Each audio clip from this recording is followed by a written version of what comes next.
मलयज शीतलम् सस्यश्यामला सस्यश्यामला मातरं वन्दे मातरम्। 1908 সালের 11ই আগস্ট কিংসফোর্ডে বন্দে মাতরম বলার দোষে যে বালককে বেত মারার হুকুম দিলেন ব্রিটিশ সরকার, তারই পক্ষে দাঁড়িয়ে ক্ষুদিরাম বসু ও প্রফুল্ল চাকি সাহেবের পিটন গাড়ি লক্ষ্য করে বোমা চালালেন মুজফ্ফরপুরে। সাহেব নিহত হলেন না, তবু নাবালক ক্ষুদিরামকে ফাঁসির হুকুম দেয়া হলো। জননী গুলহ তুলে পক্ষে শান্তনবাস দেহ তুলে চোখে কাঁদিছে তবু চরণ তলে 30 কোটি নরনারী।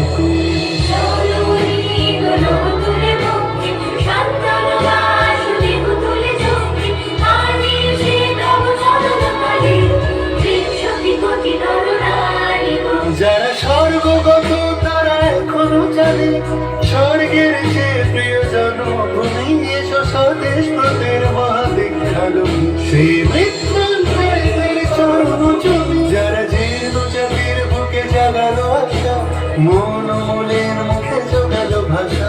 আজি রক্ত কমলে গাথা আজি রক্ত কমলে গাথা মাল্য খায় বিজয় লক্ষ্মী দেবতাদের গলে।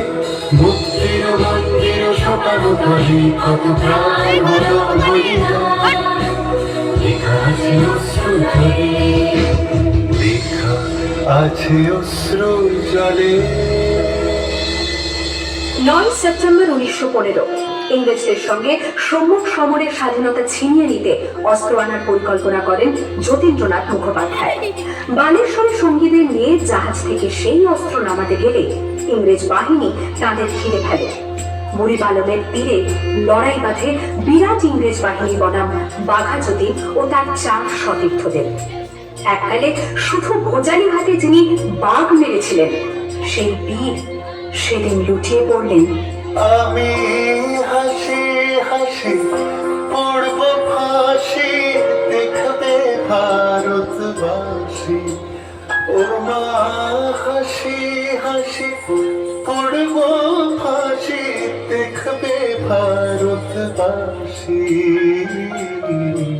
একবার বিদায় দে মা ঘুরে আসি। 18 এপ্রিল 1918 মাস্টারদা সূর্য সেন ও তার 65 জন শিষ্য মিলে পরিকল্পনা করে চট্টগ্রামে ব্রিটিশ পুলিশের অস্ত্রাগার লুট করেন এবং তারপরে লুকিয়ে আশ্রয় নেন জালালাবাদ পাহাড়ে। এর 4 দিন পর ব্রিটিশ বাহিনী খুঁজে বার করে মাস্টারদা ও তার সঙ্গীদের। সেদিনের অস্তমিত সূর্য ছিল সূর্য সেনের রক্তে আহ্বান শোনো আহ্বান আসে মাথায় ভর্তি দুষ্কার আজ দুষ্কার এর বন্যার মতো বেরিয়ে। আহ্বান শোনো আহ্বান আসে মাথায় ভর্তি দুষ্কার আজ দুষ্কার এর বন্যার মতো বেরিয়ে। যুব সঞ্চিত শক্তি দিয়েছে সারা হিমগিরি সম্মুখী সূর্যের ইশারা। যাত্রা শুরু উচ্ছ্বাস ছুটি দুর্বার লেগে দুটি